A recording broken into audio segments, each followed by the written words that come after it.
So we ready to get started? Yes, go ahead. All right.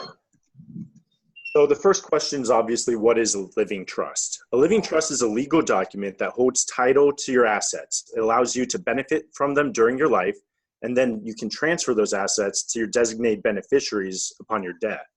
I like to think of a living trust as a bucket where you put all of your bank accounts and real estate into the bucket, and while you're alive, you hold the bucket, you can take things out or put them in as you need, but then when you die, you can hand off that bucket to somebody who you trust, who then distributes the contents however you specified.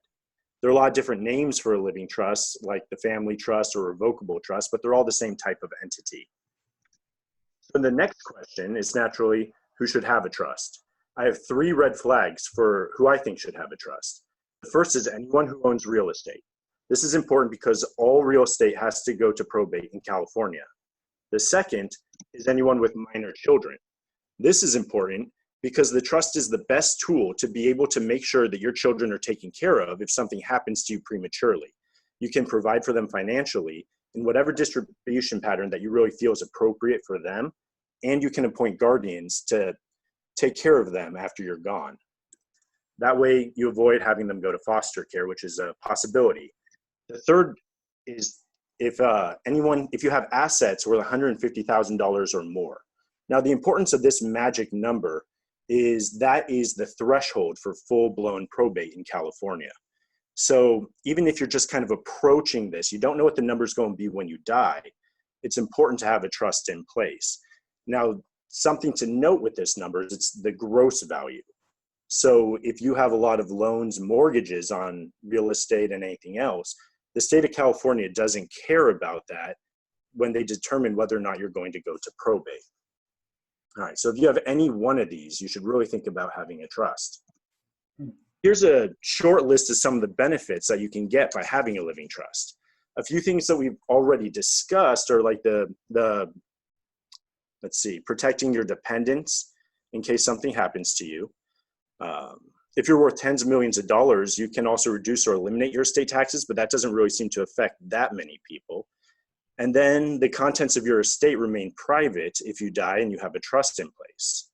And this is kind of more important today than it used to be because there are actually predators out there who will try to find inheriting large sums of money, and then they'll try to scam them out of it. So that's something that's been going on. It's good to keep what you have private. But by far the biggest reason why most people set up a living trust is to avoid probate. So what is probate? It's a legal process that occurs upon death. In essence, it's the procedure that we use when we need a dead person's signature to transfer the ownership of an asset. It's a long process that costs a lot of money, essentially just to sign assets over from a deceased person to a living person. Why is it so bad? On average, it costs about 6 to 10% of the gross value of the estate. So if you have a $500,000 house with a $400,000 mortgage, it can still end up costing your loved ones $50,000 just for that one asset. It takes a really long time to get that asset for them also. Right now in California, it's pretty routine to have probates that last a minimum of 2 years because the courts are getting a little backed up. You don't get the same privacy that you have with a trust. The court proceedings and documentation are public. So anyone who wants to see what you had and who it's going to can just access those documents. This process definitely takes an emotional toll on families. And the worst part is, unless you have proper documents in place, the law determines who your assets are going to go to. So, are proper documents. A lot of people think of proper documents as trusts and wills. Now, there's a difference here that a lot of people don't know about. A will is essentially a letter to a judge. All wills have to go to probate, which means that they become public. You know, those predators can come in and look at what was happening again. You still have all the same costs and the amount of time that has to pass before your beneficiaries can get your assets. And when those are basically the big ones. Sorry, I'm getting a little camera shy. So then who are the parties in a trust? Well, first we have the trustor, also known as the settlor and the grantor. This is the person who originally creates the trust, sits down with the attorney, lays it all out. This person is always the same person. Next, we have the trustee. This is essentially the manager of the trust and can control the assets that were placed into the trust. Finally, we have the beneficiaries. They're who benefit from the trust. If you create a trust while you're alive, you're all three: the trustor, the trustee, and the beneficiary. However, when you die, a new person who you designate can step in as the trustee and distribute the assets to the people who you want them to go to, how you want them to go to get it. Those are your new beneficiaries. So now the taxes and trust. Now this gets kind of complicated.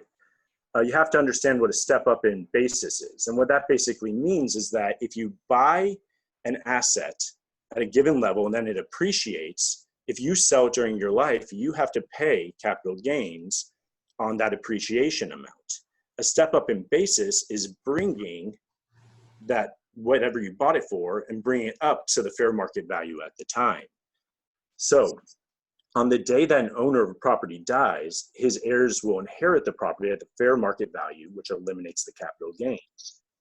If it's a spousal relationship and they have a community trust, then on the death of the first spouse, there's a step up in basis in the property that's held in trust, and the entire amount gets stepped up. Now contrast this against joint tenancy, which if one spouse dies, then their share of the property automatically goes to the other spouse, and that one half gets stepped up, but the half that this spouse held is still at that same basis. So you're not eliminating all of that capital gains.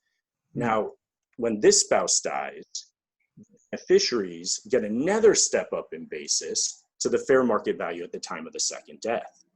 And then if it's not a spousal relationship, then on the death of the trustor, the beneficiaries will still get that step up in basis. And if they sold the house or stock or whatever else you have that would be affected by this, they get the money tax free. Now here's some common misconceptions about trust that I've heard over my time as an attorney. The first is that a lot of people think all trusts are the same. There are a lot of different types of trusts. Right now I'm just talking about a revocable living trust. There are also irrevocable trusts. There are trusts specifically set up for retirement accounts. There are trusts set up for the benefit of special needs dependents. So there are many different types of trusts. A lot of other people think that trusts are only for people who have millions of dollars. But as we saw earlier, a lot of people need trusts.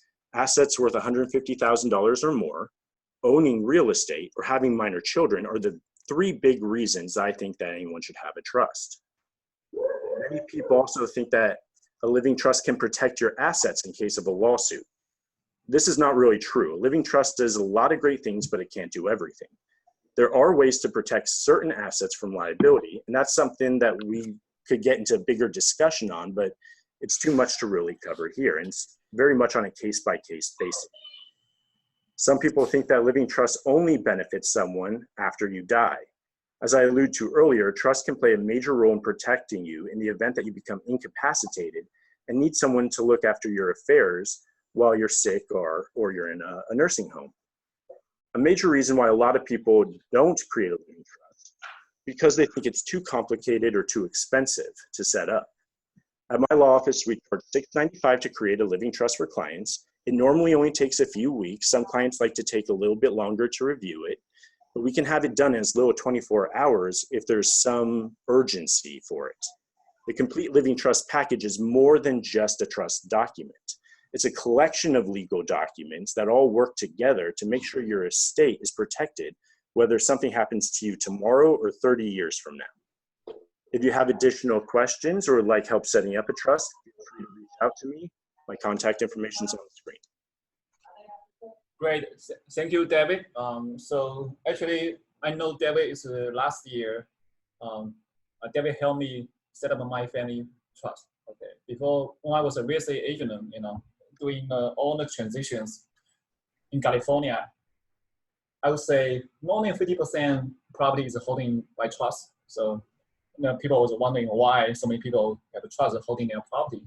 I think that's a reason. And before we really working with David, I did not know the trust. Actually, inside the trust has so many different documents in there. Before I was thinking, oh, trust is to prevent probate only. But actually now, oh, I understand. In the trust, actually there's a will in the trust.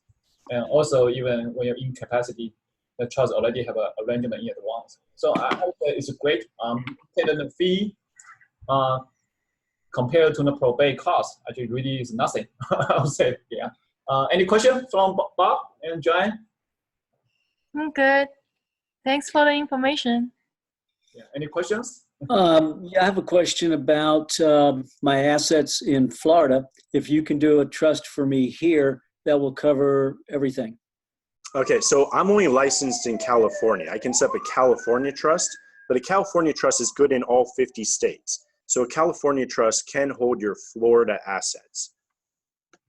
That's the answer I was looking for. So you could do a trust for me and put whatever assets I have in the 50 states into this trust. Correct. When I put my personal residence into a trust, do I lose my homestead exemption? And I'm not sure if out here in California you have a homestead exemption. We do and you don't. Great.